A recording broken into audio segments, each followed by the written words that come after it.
बिस्मिल्लाहिर्रहमानिर्रहीम अस्सलाम वालेकुम। Today we are going to discuss about the neurons and structure. तो प्रीवियस लेक्चर में हम लोगों ने रिसेप्टर को डिस्कस कर लिया था और हम कौन सा टॉपिक ले रहे हैं, हम नर्वस कोऑर्डिनेशन को पढ़ रहे हैं। तो इस वजह से पहला हमने एलिमेंट पढ़ लिया था नर्वस कोऑर्डिनेशन का, रिसेप्टर्स, और आज हमें दूसरा पढ़ना है जो कि न्यूरॉन्स है। तो न्यूरॉन्स क्या होते हैं? न्यूरॉन्स और the structure and the functional unit of nervous system. ठीक है, ये क्या है? ये स्ट्रक्चर और फंक्शनल यूनिट है नर्वस सिस्टम का। अब नेचर ने, क्योंकि हमारे नर्वस सिस्टम ने बहुत सारे फंक्शंस को परफॉर्म करना होता है, ठीक है, इसमें किस पे कंसिस्ट होता है? न्यूरॉन्स पे कंसिस्ट होता है। तो इसने न्यूरॉन्स ने बहुत सारे फंक्शन को परफॉर्म करना है, तो नेचर ने क्या किया हुआ है, इनको एक असिस्टेंट दिए हुए हैं, ठीक है, जिनको हम क्या कहते हैं? न्यूरोग्लिया कहते हैं। ठीक है, न्यूरोग्लिया। अच्छा, जिस तरह अगर फॉर एग्जांपल हम इसको एक जनरल एग्जांपल से समझे, जिस तरह कोई बंदा है जिसका रैंक हायर हो जाता है, ज़्यादा रैंक हो जाता है, तो उसको क्या मिलता है? असिस्टेंट मिलता है, क्योंकि अब उसकी रिस्पॉन्सिबिलिटी ज़्यादा हो जाती है। तो फिर वो क्या करता है? उसको असिस्टेंट मिल जाते हैं ताकि उसकी रिस्पॉन्सिबिलिटी थोड़ी कम हो जाए, बाकी जो फंक्शन है, जो काम है, वो डिवाइड कर लेते हैं कि तुमने ये काम कर लेना है, तुमने ये काम कर लेना है। तो इसी तरह नेचर ने भी क्या किया हुआ है? न्यूरॉन्स को असिस्टेंट्स दिए हुए in the form of neuroglia. तो न्यूरोग्लिया क्या है? न्यूरोग्लिया बेसिकली सेल्स हैं और ये हायर एनिमल्स में प्रेजेंट होते हैं, ठीक है, और तकरीबन ये half of the nervous system बना रहे होते हैं।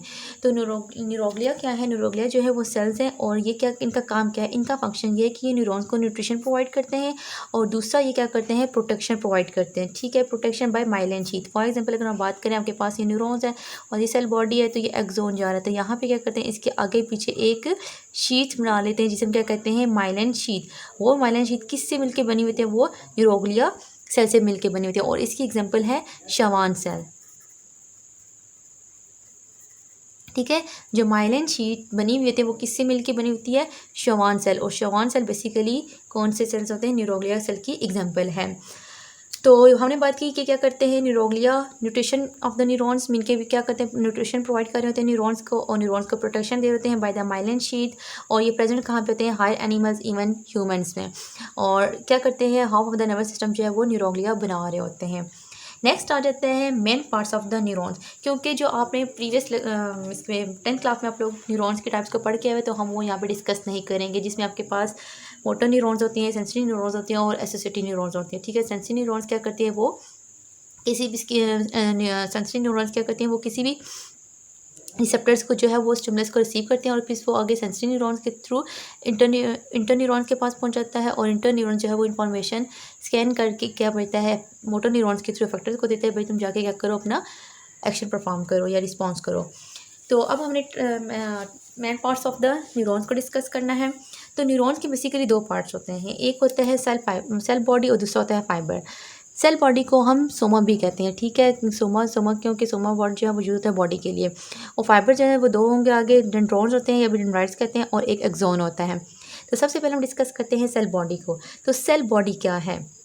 सेल बॉडी बेसिकली इसको सोमा भी कहते हैं, ठीक है, या सेल बॉडी होगी या सोमा होगी। तो इसमें बेसिकली क्या होता है? इसमें सारी ऑर्गेनेल्स प्रेजेंट होती है और न्यूक्लियस प्रेजेंट होता है, ठीक है। तो पहला पॉइंट आ जाता है कि cell body contain nucleus and various organelles, के बहुत सारी इसके अंदर ऑर्गेनेल्स प्रेजेंट होती हैं, जैसा कि राइबोसोम्स है, गोल्गी ऑपरेटस है, माइटोकॉन्ड्रिया, ये सारी कहाँ प्रेजेंट होती हैं? ये सेल बॉडी में प्रेजेंट होती हैं, और इसके साथ साथ न्यूक्लियस भी सेल बॉडी में प्रेजेंट होता है। अब सेल बॉडी का काम क्या है? सेल बॉडी का काम ये है कि ये प्रोवाइड करता है न्यूट्रिशन, ठीक है, nutritional part of the cell, ठीक है। तो सेल बॉडी क्या है? सेल बॉडी में nutritional part of the cell. इसके बाद कहता है जी ये क्या करता है? बायोसिंथेसिस ऑफ मटेरियल, ठीक है, ये ऐसे मटेरियल बना रहता है जो न्यूरॉन्स की ग्रोथ और मेंटेनेंस के लिए ज़रूरी होते हैं। इसके बाद कहता है कि अगर इम्पोर्टेंट पॉइंट ये है कि अगर सेल बॉडी जो है वो रीमैन, यहाँ पे रीमैन स्पेलिंग गलत हो गए। अच्छा, अगर सेल बॉडी जो है वो इंटैक्ट रहे, रीमैन इंटैक्ट मीन कि वो जुड़ी रहती है। अगर फॉर एग्जांपल मैं बात करती हूँ कि वो सही सलामत है, ये सेल बॉडी है और ये आगे इसके डेंड्राइट्स एक्सोन है, तो यहाँ पे अगर सेल बॉडी सही सलामत है, ठीक है, ये न्यूरॉन्स डैमेज हो गए हैं, सॉरी जो फाइबर्स हैं वो डैमेज हो गए हैं, तो जो सेल बॉडी है वो अगर सही सलामत है तो क्या होगा? इसमें एबिलिटी होती है कि क्या करती है? ये दोबारा से अपने एक्सोन एंड डेंड्राइट्स को जनरेट कर सकती है।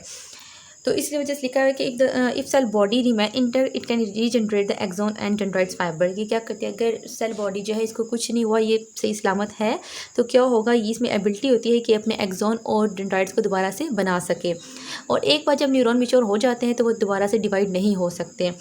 तो अब हम बात करते हैं नेज़ल ग्रेन्यूल्स की, ठीक है। ये बहुत इंपॉर्टेंट शॉर्ट क्वेश्चन है।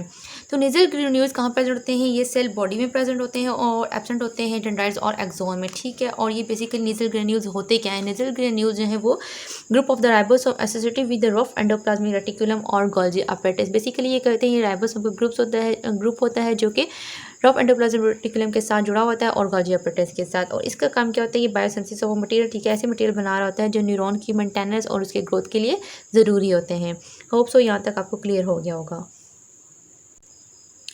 तो सेकंड पार्ट है जी फाइबर। तो फाइबर हमने बात की, हमारे पास दो चीज़ें आती हैं, एक डेंड्राइट आएगा और दूसरा क्या आएगा? एक्सोन आएगा। तो सबसे पहले हम क्या करते हैं? डेंड्राइट को डिस्कस करते हैं। अच्छा, तो डेंड्राइट वो स्ट्रक्चर होगा, वो फाइबर होगा जो नर्व इम्पल्स को, ठीक है, जो आपके पास सिग्नल लेकर आ रहा है या मैसेज लेकर आ रहा है, वो इम्पल्स को सेल बॉडी की तरफ लेकर आएगा, ठीक है। तो जो सेल बॉडी की तरफ मैसेज लेकर आएगा उसे हम क्या कहते हैं? डेंड्राइट्स, ठीक है। और ये अगर सिंगल फाइबर होगा तो उसे हम क्या बोलेंगे? डेंड्रोन बोलेंगे। फॉर एग्जाम्पल ये मेरा हैंड है, तो ये सेल बॉडी है, ये क्या है? डेंड्राइट है। अगर ये एक है, अगर मैंने उंगलियां सारी जोड़ ली तो ये अब एक हो गया, ठीक है। तो ये क्या है? डेंड्रोन है। सिंगल फाइबर आ रहा है तो डेंड्रोन, जो सिंगल फाइबर सेल बॉडी के साथ जुड़ा हुआ होगा वो डेंड्रोन कहलाएगा।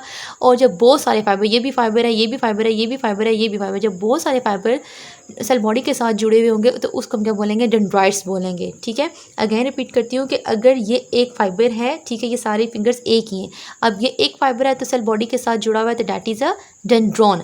अगर अब ढेर सारे फाइबर हैं, एक ये फाइबर है, ये भी फाइबर है, ये भी फाइबर है, ये भी फाइबर, अब बहुत सारे फाइबर जब जुड़े होंगे सेल बॉडी को तो उनको हम क्या कहते हैं? डेंड्राइट्स कहते हैं। तो इसीलिए यहाँ पे लिखा हुआ है कि अगर सिंगल फाइबर होगा तो उन्हें डेंड्रॉन बोला जाएगा, ठीक है। ये कोई इस तरह नहीं है कि सिंगुलर प्लूरल का यहाँ पे कोई हिसाब नहीं है। तो मेन बहुत सारे जब फाइबर्स होंगे तो उन्हें क्या बोलेंगे?